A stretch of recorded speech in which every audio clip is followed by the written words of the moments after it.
Man of War, Armada, in Toro. Hey everybody, I'm Abel Key, and this is a Cigar Vlog. So, check it out. Man of War, Armada. That is pretty much all I know about the cigar. Other than the fact that it's from AJ Fernandez, because it came as part of an AJ Fernandez bundle, and, well, Man of War is one of his lines. So far, the only other Man of War I've had has been the Ruination, which was a very good cigar. And kind of a delayed nicotine bomb. Definitely something you're probably going to want to eat something before you actually smoke. So, I'm kind of wondering if this will end up being similar with regards to the overall nicotine strength. Other than that, I got it pre-punched. All I gotta do is light it up and see how it turns out. This ought to be interesting.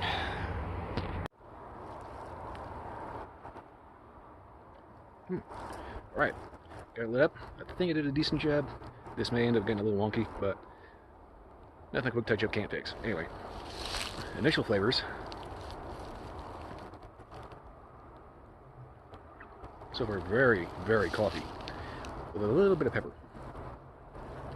I want to see touch of wood. Excellent start so far. I think I feel this one's going to be good.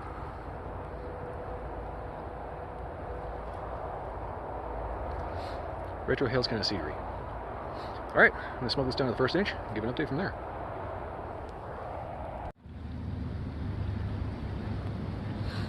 Alright, so far, first inch has been really good. I've been hitting a lot of right notes. Beginning a kind of an earthy cedar, very heavy coffee, very like dark espresso note, which is actually quite lovely.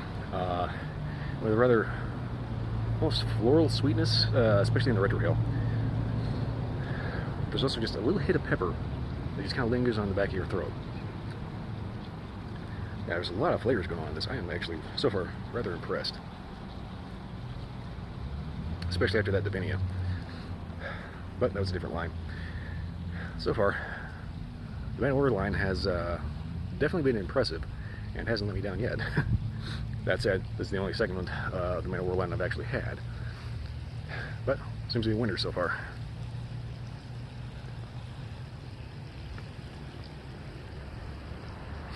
So far, the big problem I'm finding is that I'm actually enjoying this a little too much, to the point where I'm puffing a little too fast, and that can actually cause the flavor to wash out, just because you overheat it. So far, though, definitely a good coffee cigar. Well, anyway, next time I get the update going, this band is not going to be here, because this is rather smooth, as in kind of slick, and it's run here very, very loosely. So I keep thinking that it's going to slide completely out of the band, and, well, I'm going to have to worry about whatever's on the ground getting on my cigar. And this is a field with a lot of rabbits, a lot of groundhogs, a lot of coyotes, a lot of dogs, all doing their thing.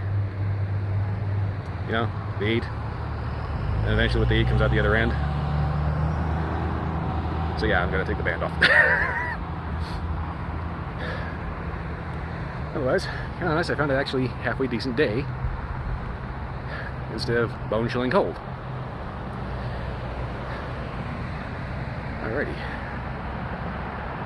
I'll wait for the ash to fall off or the halfway point, whichever comes first. Okay, yeah, I'll get back to you then.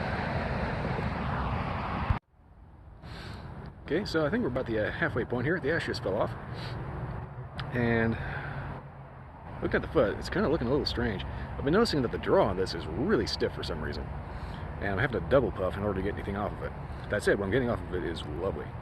So far I've noticed a kind of a coffee, like dark coffee, dark chocolate kind of earthiness going on. The pepper died down almost completely. There's also just a touch of an almost cherry-like sweetness, especially in the Retro Hale. So far, with the exception of the draw being a little weird, this is a very worthwhile cigar. That said, I'm kind of wondering, it's kind of wanting to canoe a little bit, so I'm kind of blaming a little bit of that on my poor lighting. Anybody that watches my channel knows that I'm not exactly a stellar lighter, but they burn pretty well. But so far this one, it's kind of wanting to canoe a little bit. Canoeing is basically where one side wants to burn a little faster than the other. A lot of times this is caused by just a poor light, sometimes it's caused by poor construction. This is AJ Fernandez, so the construction should be top-notch on this one. That said, it is a handmade product, and sometimes they roll them a little tight. And I'm thinking that's what's kind of happened here. Because right about here, it feels kind of really, really stiff.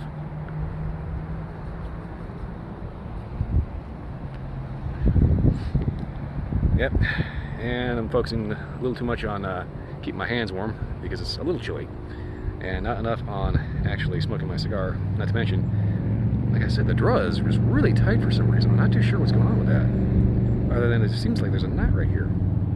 Anyway, I'm going to have to give a little TLC to this and get this going again. I'll give you an update after that. I was debating if I wanted to wait until the band update, but yeah, I'll go ahead and get this re-going. Alright, quick relight later. You can kind of almost see there's a little bit of a knot, a little bit of a discrepancy right here. It's kind of subtle, but I think that's what's causing the draw issue. Hopefully I can power through it and get a little bit more consistent, smoother draw. I think that's what causes me to need to, I think that's what caused me to actually need to relight this. Alright, so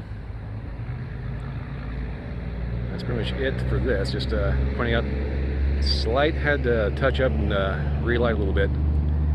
It's because for some reason this straw is just a little wanky. I don't know if that's indicative of the entire line, but so far that's my experience. At least with this one. Alright, I'm just kind of rambling on for like an idiot for no reason. I'll update you at the band. Alright, this is about the band point. Gonna go ahead and do a final update from right here. I think I've gotten past that hard knot, and yeah, I think that was the problem. Draw has kind of sort of more or less stabilized, but I'm noticing it's kind of still wanting to canoe a little bit. Overall, my final thoughts on this are basically, it kind of reminds me of a cherry cordial, but like with a real dark chocolate and a really kind of heavy black cherry. There's a cherry sweetness to it. There's kind of a coffee, very espresso heavy note with just a touch of like dark chocolate that you'll get. So it kind of reminds me of like sitting down with, well, nice coffee and a cherry cordial, especially with the retrohale. Overall though, odd construction issue aside, very much a good cigar and worth the money. My drink recommendations for this would be any kind of good dark quality coffee, nice espresso, or maybe a coffee liqueur if you want to spike it. Whoa! Oh, that was not good. Okay, so what happened was I can see my reflection in the back of my phone. I noticed everything just got like weirdly dark. Turns out there was this big truck driving by that way, and the sun happens to be right in the right spot. As soon as that truck shot past, I just got this big old just boom right in the face of just straight sunlight. Oh yeah, I got a nice little dot up here now. That's great. Anyway, like I said, I would pair this with a nice coffee or possibly any kind of whiskey you like. Whiskey goes with pretty much every cigar. Other than that, that's pretty much all I got. And I'm going to go ahead and close off with giving the about 15 or so flocks of geese that have been flying overhead a little proverb for you. When geese fly overhead, only a fool looks at the sky with his mouth open. I'll see you next time.